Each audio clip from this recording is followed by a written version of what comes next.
So that means that your efforts are pending the decision of the Council. I understand in Davos you had some meetings with President Anastasiadis. Probably you have spoken yesterday with Mr. Eroglu. Anything comes out of it? I have had a number of extensive consultations with Anastasiadis in Davos. I invited him there precisely because it was a good opportunity, not only for us to meet, but also for him to meet other key interlocutors. And I have also spoken to Mr. Eroglu, as you said, as late as yesterday, so I stay in close contact with the sides. What I can share with you is that I feel that there is while we are still in a stalemate, and while I have no news to share with you that it's going to be over by tomorrow, I feel that there is a genuine will on both sides to look for a way to come out and to return to negotiations, because I believe that both sides are beginning to feel that the current hydrocarbons crisis is mutually hurting for both sides. And experience has it that when both sides knows that they're in a stalemate which neither side benefits from, that's the good moment to look for ways to move out of the crisis. I am actually somewhat more cautiously optimistic than I was when I was last in Cyprus. In Cyprus you sounded a little bit pessimistic after your meetings with both sides. Can we say that you are a little bit more optimistic today? And is there any prospect for an immediate meeting between the two sides? I mean, or has things going more complex right now? On your last question, there's no news to share about any immediate meeting. But it is correct that when I was in Cyprus, I expressed my increasing concern over the length of the stalemate. You may remember that when in October, when the talks were suspended and when Mr. Anastasiadis decided not to take part, I said that if this crisis takes a few weeks or maybe even a few months, it would probably be easy to catch up with lost time. But if it would take more time, it would be more concerning, because the situation around Cyprus, as we know, is deteriorating as we speak, and we don't want to see a stalemate that can actually make the neighborhood come too close, or the situation in the neighborhood come too close to Cyprus. Now, it's also true that based on conversations that I had lately, I feel that what I just said, that the will to move out of the crisis is there.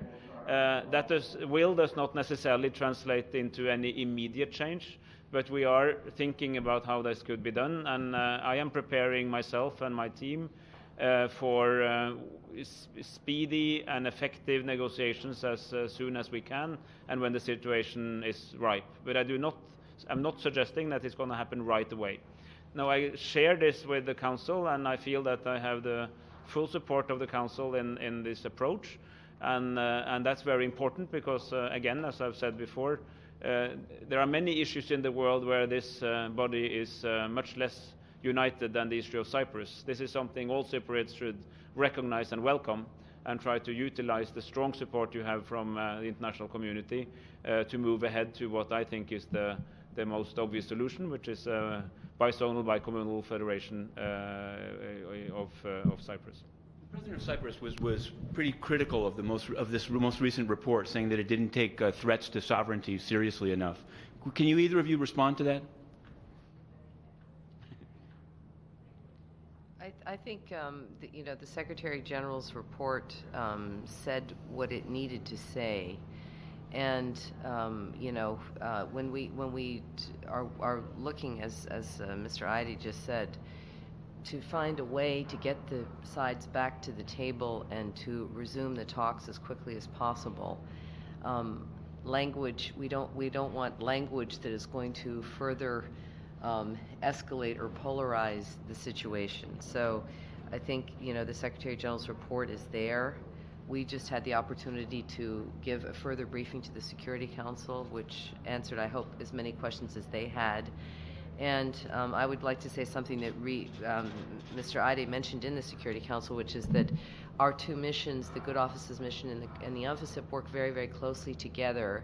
And it's a good example of a team approach on the ground, which I think is also recognized by both sides. You spoke about the stalemate, and I think you implied that Mr. Anastasiadis is responsible. Can you tell us who is responsible for the stalemate? I think to move out of the stalemate, we need action from both sides.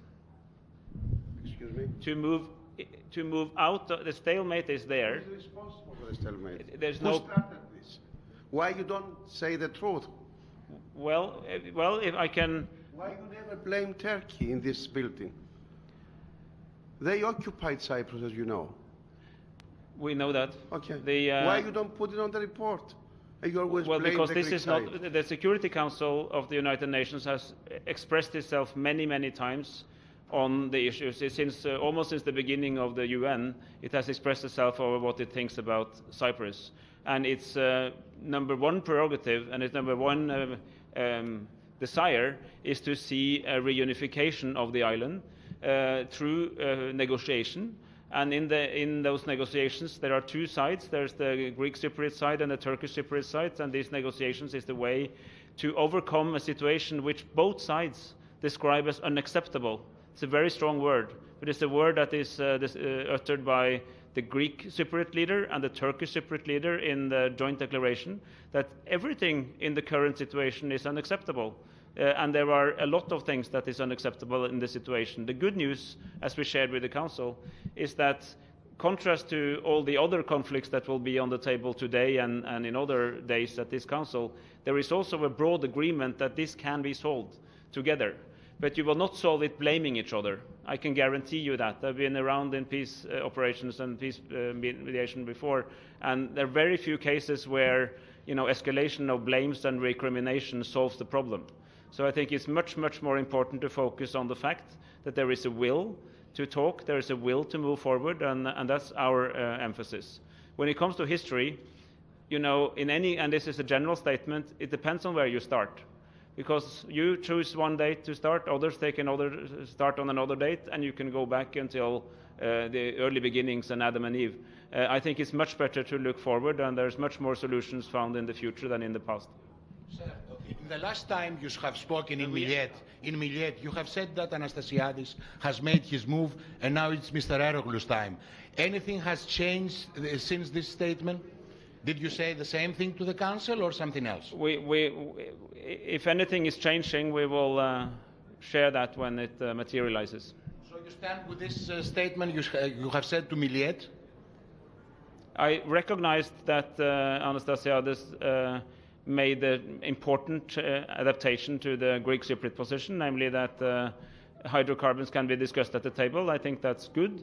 I think that this is something that we work jointly to build further on.